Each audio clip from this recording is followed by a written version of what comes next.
وإذ أخذ ربك من بني آدم من ظهورهم ذريتهم وأشهدهم على أنفسهم ألست بربكم قالوا بلى شهدنا أن تقولوا يوم القيامة إنا كنا عن هذا غافلين أو تقولوا إنما أشرك آباؤنا من قبل وكنا ذرية من بعدهم أفتهلكنا بما فعل المبطلون وكذلك نفسر الآيات ولعلهم يرجعون واتل عليهم نبأ الذي آتيناه آياتنا فانسلخ منها فأتبعه الشيطان فكان من الغاوين ولو شئنا لرفعناه بها ولكنه أخلد إلى الأرض واتبع هواه فمثله كمثل الكلب إن تحمل عليه يلهث أو تتركه يلهث ذلك مثل القوم الذين كذبوا بآياتنا فاقصص القصص لعلهم يتفكرون ساء مثلا القوم الذين كذبوا بآياتنا وأنفسهم كانوا يظلمون من يهد الله فهو المهتدي ومن يضلل فأولئك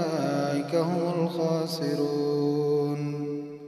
ولقد ذرأنا لجهنم كثيرا من الجن والإنس لهم قلوب لا يفقهون بها ولهم أعين لا يبصرون بها ولهم آذان لا يسمعون بها أولئك كالأنعام بل هم أضل أولئك هم الغافلون ولله الأسماء الحسنى فادعوه بها وذروا الذين يلحدون في أسمائه ولله الأسماء الحسنى فادعوه بها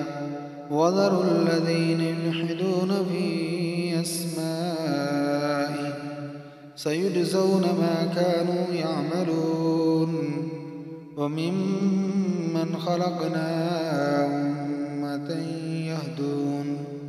وممن خلقنا أمة يهدون بالحق وبه يعدلون والذين كذبوا بآياتنا سنستدرجهم من حيث لا يعلمون وأملي لهم إن كيدي متين أولم يتفكروا ما بصاحبهم من جنة إن هو إلا نذير مبين أولم ينظروا في ملكوت السماوات والأرض وما خلق الله من شيء وناسى أن يكون قد اقترب أجلهم فبأي حديث بعده يؤمنون من يضلل الله فلا هادي له ويذرهم في طغيانهم يعمهون يسألونك عن الساعة أيان مرساها قل إنما علمها عند ربي لا يجليها لوقتها إلا هو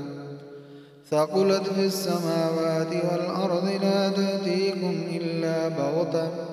يسألونك كأنك حفي عنها قل إنما علمها عند الله ولكن أكثر الناس لا يعلمون قل لا أملك لنفسي نفعا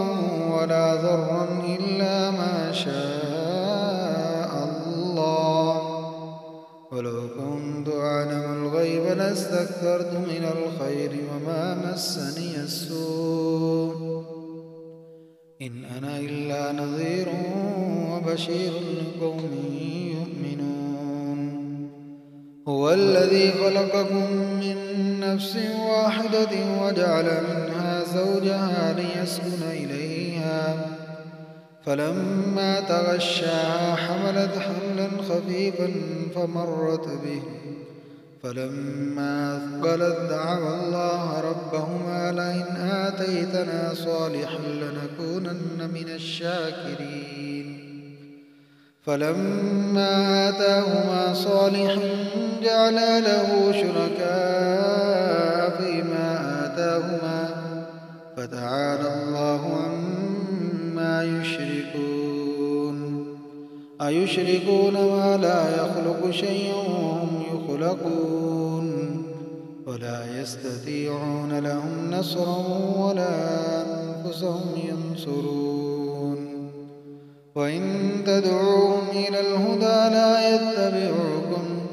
سواء عليكم أدعوتموهم أم أنتم صامتون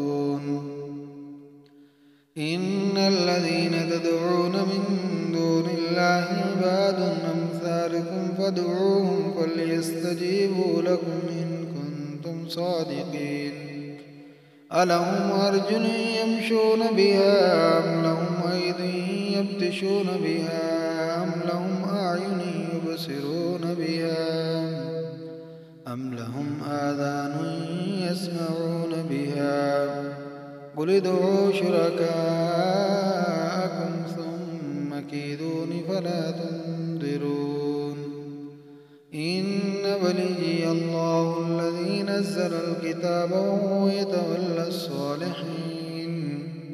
والذين تدعون من دونه لا يستطيعون نصركم ولا أنفسهم ينصرون وإن تدعوهم إلى الهدى لا يسمعوا وتراهم ينظرون إليك وهم لا يبصرون خذ العفو وأمر بالعرف وأعرض عن الجاهلين وإما ينزغنك من الشيطان نزغ فاستعذ بالله إنه سميع عليم إن الذين اتقوا إذا مسهم طائف من الشيطان تذكروا فإذا هم مبصرون وإخوانهم يمدونهم في الغي ثم لا يقصرون وإذا لم تأتهم بآية قالوا لولا اجتبيتها قل إنما أتبع ما يوحى إلي من ربي هذا بصائر من ربكم وهدى ورحمة لقوم يؤمنون وإذا قرئ القرآن فاستمعوا له وانصتوا لعلكم ترحمون واذكر ربك في نفسك تضرعا وخيفة ودون الجهر من القول بالغضب والآصال ولا تكن من الغافلين إن الذين عند ربك لا يستكبرون عن عبادته ويسبحونه وله يسجدون